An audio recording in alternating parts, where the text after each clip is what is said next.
Now, Jennifer, where are you right now? I'm at home getting my makeup done. She's running. Okay, Mano, stop it. Now, I want to address this clip that's been going viral from Basketball Wives from this latest episode. People think that your fiance, Christian, is asking you to pay this $250,000 for him from his probation. Okay, so here's the thing. I haven't seen the show because I've been stuck due to this outage, but I don't know how the show was edited. This is not something that is new.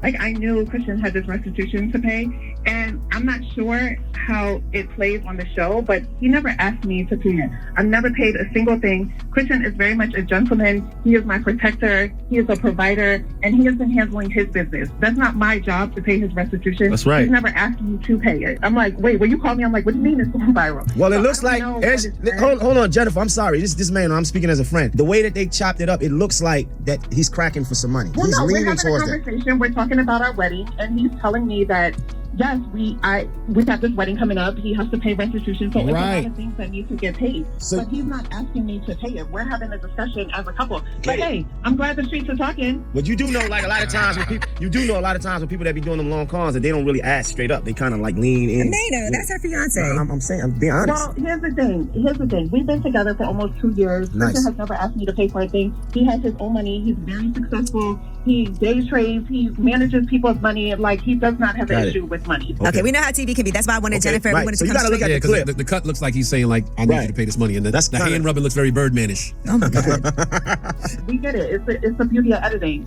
Welcome to reality. Now, another edited clip was also about with him saying that you didn't want him to work, but he has his own business. Right. So we were doing we have a YouTube channel, and we were doing a YouTube episode, and we were talking about deal breakers. And I don't remember the whole conversation because we filmed this a while ago, but it is on our YouTube channel. You can check it out, Life with Jen and CG. And we were I'm allergic to broke. We were talking about I'm allergic to broke. Like what the deal breakers are.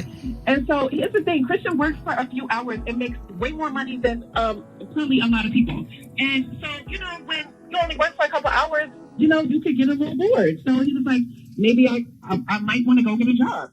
And then he made a joke about bartending. Again, I haven't seen this episode, so I don't know how it was edited, but the full clip is on our YouTube channel. Hey, Scandal Squad. Welcome back to the channel, Celebrity Scandalist. So that was a clip from Jennifer Williams talking to Angela Yee. She appeared on the Angela Yee show a couple of days ago after that clip of her talking to her fiance went viral, where he was telling her he still needed to pay $250,000 in restitution. Now, Jennifer on her YouTube channel goes on to say she was talking about she's allergic to being broke. I'm feeling like, girl, you allergic to common sense, because even in this interview on the Angela Yee show, the men are coming out telling her, girl, they didn't call the man a scam artist, but basically they're telling her like it sounds a little fishy, but she is not hearing it. And I get it. Maybe, because it was an interview, you're not necessarily going to say a lot, but because this has gone viral, I mean, Jennifer, I would pause. Given her dating history, like, you mean to tell me there are no red flags? No red flags? She's saying that he's well off, he has a business, and all of these things. Women have been scammed, men have been scammed as well, but it's easy. These con artists, they can make it look like they have a business. You can be a day trader and make a little bit of change, but it may not necessarily be the money that she's thinking that he has. I mean, if this man is savvy and smart and, with all this technology, people can make you think a lot of things. There's no way I would be getting married to this man after only 2 years. For what? Y'all could live together. You could do a whole lot of things, but I would not be commingling my finances given his history. He has kids. Is he up on his child support? He's on parole, allegedly, and owing $250,000. That's not the type of person I would be screaming from a mountaintop, shouting, hey, we're getting married. I mean, you can love him, but sometimes, ladies, you gotta be smart. So she even went on to say, tried to be a little bit sarcastic. When they were asking her about him, she says, he's a day trader and he makes more than, most people. And he really doesn't work. Well, I looked up day trading because I don't know a lot about day trading. One of my coworkers actually works with me, and he's a day trader, but he still got a full-time job. So she says he makes more than most people. How do you really know? The only way to me that you could substantiate this man's net worth is to go to a bank and actually go in and see what's in his account, because there's so many documents that can be falsified right now. And if you're not up on scams, then you won't know. People be using other people's credit cards. I mean, what's that guy's name? Ernesto, who was married to Shirley Strawberry. Then we got the Porsche situation. Like, damn, girl, how many more scams do you need to know or see to like have the antennas go up? You know, I mean, I just don't think this is going to fare well for her. I mean, hey, of course we're going to be watching. We're going to be eating the popcorn. But I mean, this is crazy. It sounded to me like, what's that lady named? Tessa Ressa or Tisa Risa? That woman. Who the F did I marry? Girl, don't get on here thinking you're going to do a 50-part TikTok telling us who the F did you marry, because everybody is telling you this is a scam and don't do it. Allegedly. Like, we can't prove it. We think it is, but what are you doing? What are you thinking? So, y'all, she's gone ahead and done this interview. But in the interim, I did a video maybe a day or so ago, and just on instinct, because I've lived enough years to see a train wreck ahead of me. I just knew this just didn't sound right. I stumbled upon, and people were telling me in my comments that there's a YouTube channel, and I watch her. Her name is Girl, Is This Legal? And I've watched her before, and she did a video. She does things from a legal perspective, and she breaks it down, baby. She does background checks.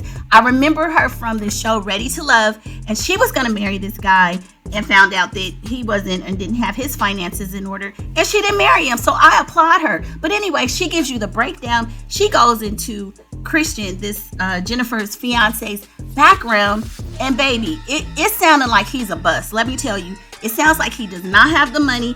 It sounds like the allegedly, right? It sounds like the business is just like some kind of an online whatever. Like, it could be a business, but it probably is not yielding the money that Jennifer is thinking it's yielding. And this is the bombshell, y'all. This woman uncovers the fact that allegedly, again, that girl, that $250,000 may not even be true. That this man may be scamming, that his restitution is should have been only $12,000, and that he should have already have paid it.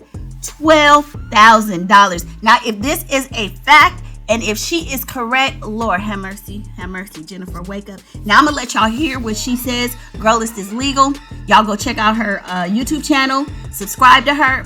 But listen, y'all, this is a scam. All right, so here's why I believe he's definitely lying to her. Now, whether the two of them have co-conspired to lie to us, this is his probation documents. And I'm sorry that it is so small. Let me see if I can zoom in at all. Blah, blah, blah. But basically what it says, what it says here is it gives the expiration date of his probation. His probation expired in 2022, or parole rather. So this is the State Board of Paroles and Pardons. His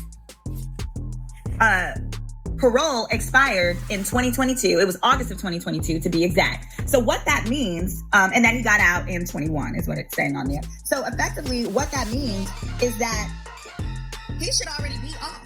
So if he has the obstacle, it's because he hasn't paid that $12,500. There's no documents anywhere on the system. There's no documents that we have found anywhere that says he owes any more than the $12,500. And I do believe that he's likely already even paid that amount out. Nope, this is a scam.